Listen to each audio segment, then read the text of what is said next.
Brinson model starts off with Ramondre Stevenson over 6.5 touchdowns. Stevenson 5 rushing touchdowns in each of the last 2 years.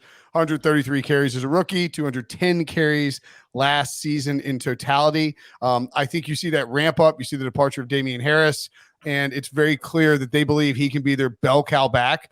He's gotten to 5 with as a rookie, where Harris got, I believe, more carries. And then last year, when Matt Patricia was his offensive coordinator, looking at red zone rush attempts, he got 50% even last year inside the 20 of the team's rush attempts, 62%, of rushes inside the 10, and 70. Oh no, sorry, I was looking at that wrong number. That's and 68%, 60% inside the 10, and 58% inside the 5. In other words, Ramondre Stevenson was already getting most of the carries near the goal line. So I was looking at Zeke Elliott, who, by the way, got 70% inside the 5. That's just hilarious. Stevenson, but yeah, because Jerry just wanted to feed him inside the 5 so he could justify having him on the roster. But the Stevenson is just going to get those carries close to the goal line.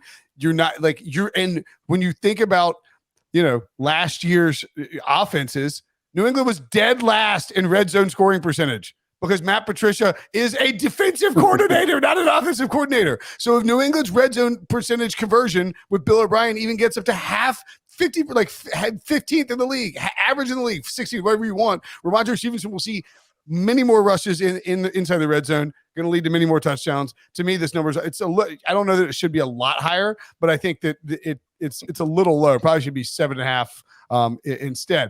Atlanta Falcons, alt over 10.5 wins. Wow. How could I possibly regret this one? Plus 250. The Falcons' schedule is just a joke, man. I mean, it's like they have, I believe, their top 5 in terms of easiest schedules in the NFL that John Breach has broken it all down. You can check that on CBSSports.com. Of course, they get their 6 games against the NFC South. Carolina, well, as I'll show in a second, I think can be a lot better than people expect. The Buccaneers, Pete Prisco's a little bit high on them, but I don't know, man. Baker Mayfield and questions on the offensive line. And then the Saints, I still don't buy into this coaching staff necessarily, and don't think that adding Derek Carr just gives them that big of a boost. And then early on, they get the Panthers at home, Green Bay at home, at Detroit, at Jacksonville at home, and Houston at home, Washington at home. That's their first 6 games. It's not insane that they start 6-0. I don't think that they'll do it, but they're getting the 2 trendy teams on both sides of the league in Detroit and Jacksonville. Those are their 2 toughest games: at Tampa, at Tennessee, Minnesota at home, at Arizona. That's their first 10 games.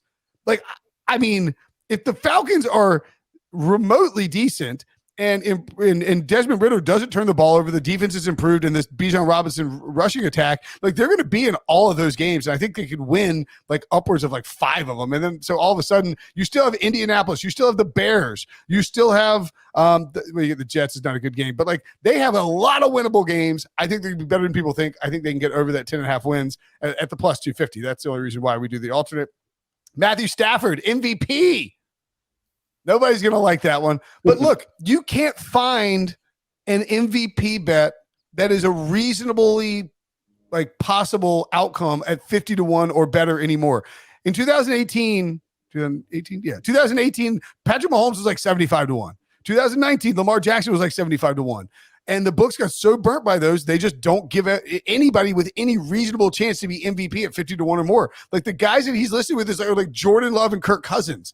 I know you love Cousins, Katie, but he's just Pete Prisco will never vote Cousins for MVP. Stafford, if they have a big bounce back season, they win the division. The Rams are way better than people expect. It's not crazy that Stafford could be in the mix for this. 50-1 is just the best number you're going to see for a reasonable, non-Sam Darnold type, who I almost included.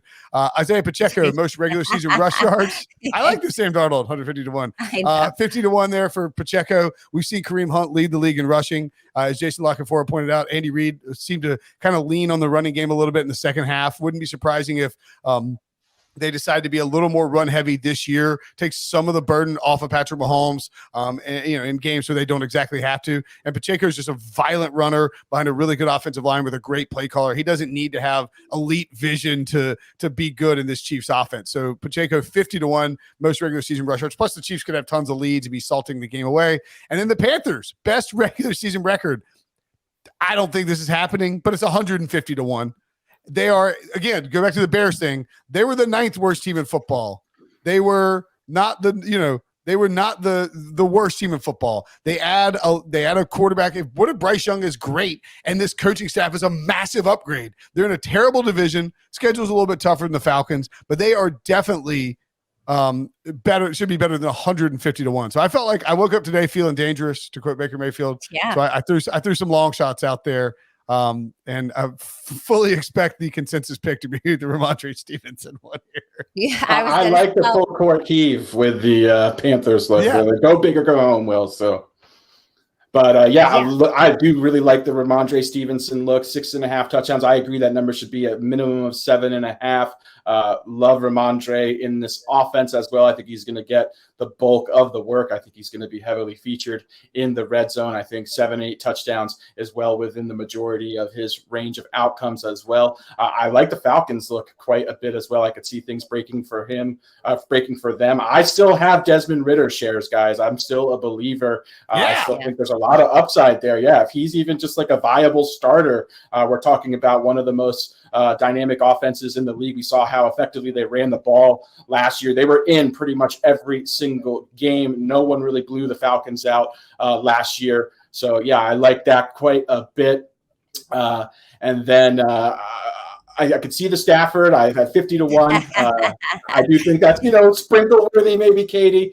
So, yeah, that's a good look as well. And then what else did we have? We had Pacheco, most rush yards, 50-1, and Panthers. I mean, look, those three are 50-1, 50-1, 150-1. Like they are, like when you throw those out there, they are not likely to happen. Like it is we're talking a long shot. We're talking lottery tickets here, and that's kind of the name of the game, right? So I like the Pacheco look actually. Andy Reid has never really been a committee back guy. I think that was more a necessity of just lacking, having a guy that he's confident enough to give the bulk of the carries to. So I think Pacheco definitely had a lot of burst.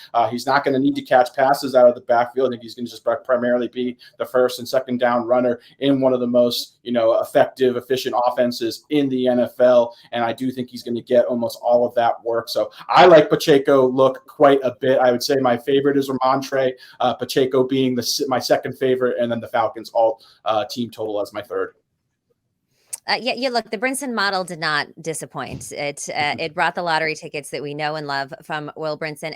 Brinson, as much as I love you, I cannot get on board with the Matt Stafford. I don't care if it's 50-1.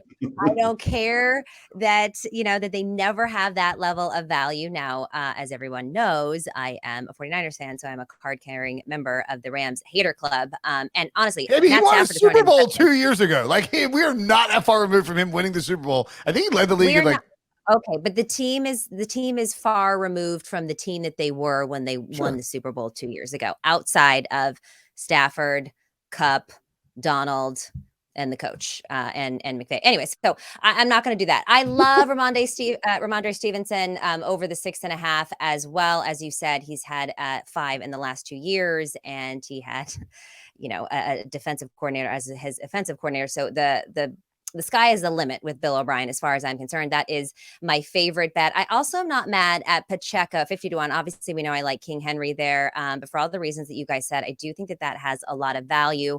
Seems like we're going to go Ramondre Stevenson over the 6.5 touchdowns as the consensus. By the way, I want one more. I just want to list some names and numbers just in defense of the Matthew Stafford thing. And this is maybe more of a broader complaint about how the Matthew Stafford, though, Brinson. You have to with all my heart, yes. But Geno Smith, Justin Fields, 25-1 to win MVP. Get the F out. Geno Smith, 35-1. Are you kidding me? Derek Carr, 40-1. Jared Goff, 40-1. I actually don't hate Goff at 40-1. Deshaun Watson, 40-1. I'm not Deshaun Watson is not going to win MVP. He will not win MVP because the people who vote on it will be told, do not vote for Deshaun Watson. Agreed. And if you want to, like Trey Lance, 40-1. What? Russell Wilson, 45-1. Brock Purdy, 45. Russell Wilson never got a vote. Daniel Jones, Kyler Murray's 50-1 to win the MVP. He might not play. Jordan Love, 50-1. I see where you're going. This is me taking a stand against these outrageous numbers. Comparatively speaking, I get it. Yeah. The rest of the field, a lot. Yeah. But one more thing I do love about the Ramondre look is, and you probably mentioned this, Will, but no Damian Harris there to siphon Mhm. touchdowns. 15, just 2 years removed from scoring 15 touchdowns. I think that is absolutely huge. We Yeah. just know, again, the Patriots love to run the ball in the red zone as well. So yeah, I think double-digit touchdowns. I even think like if there's an alt total for Ramondre to score like 10 plus, that would be a good look as well potentially.